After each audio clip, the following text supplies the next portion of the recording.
1992 इस साल हर्षद मेहता का स्कैम सबके सामने आया था। इस स्कैम को सुन के सब हिल ही गए थे, बट इस स्कैम के बाद गवर्नमेंट में अवेयरनेस आ चुकी थी और कोई स्कैम नहीं हुआ 9 साल में। But after 10 years as like Harshad Mehta एक स्कैम सामने आया। ये स्कैम 30,000 करोड़ का था, लिटरली 30,000 करोड़। हर्षद मेहता के 6 गुना बड़ा स्कैम।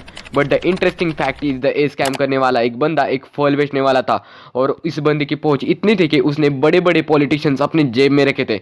अब्दुल करीम तेलगी कर्नाटक के एक पुअर फैमिली से बिलोंग करता था। घर की गरीबी के कारण ये बंदा ट्रेन स्टेशन पे फल बेचता था, शुरू कर दिया। उस धंधे से वो ज़्यादा कमा तो नहीं पाता था, बट एटलीस्ट उसके घर चल जाता था इस धंधे से। पर अब्दुल यहाँ नहीं रुकने वाला था। अब्दुल के सपने बहुत बड़े थे, इसलिए अब्दुल ने अपने ग्रेजुएशन कंप्लीट करके सऊदी अरेबिया में चले गया, वहाँ सेटल हो गया। पर 7 साल बाद अब्दुल वापस इंडिया आ जाता है। पर अब्दुल खाली हाथ नहीं आया था, वो अपने साथ एक बिजनेस प्लान लेके आया था। अब्दुल ने अपनी ट्रैवल एजेंसी चालू कर दी, जहाँ पे वो लोगों को फेक डॉक्यूमेंट और फेक पासपोर्ट प्रोवाइड करता था और लोगों को सऊदी अरेबिया भेजा करता था।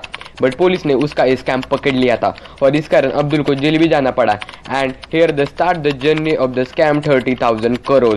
जेल में अब्दुल को मिलता है राम रतन सूरी, जो एक स्टैंप वेंडर था, और वो अब्दुल को कहता है अगर बड़ा होना है तो बड़ी चीज़ पर हाथ मारना पड़ेगा।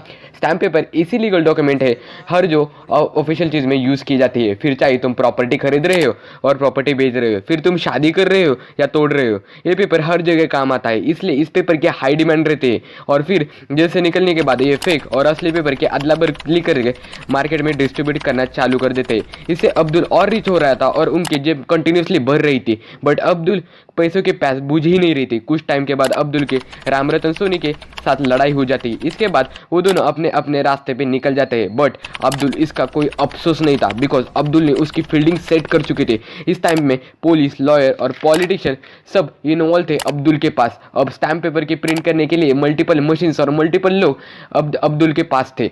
अब्दुल ने अपना स्ट्रॉन्ग नेटवर्क बिल्ड करके पॉलिटिशियन से बात करके इंडिया की सबसे बड़ी प्रेस जहाँ स्टैम्प पेपर प्रिंट होते हैं वही बंद कर देते। आपको ये जोक लग रहा होगा ना, मुझे भी लगा था, but that is a true incidence. और अब्दुल का बिजनेस इतना बड़ा हो गया था कि इंडिया के कंट्री के 25 से ज़्यादा स्टेट अब्दुल के स्टैम्प पेपर डिस्ट्रीब्यूट हो रहे थे।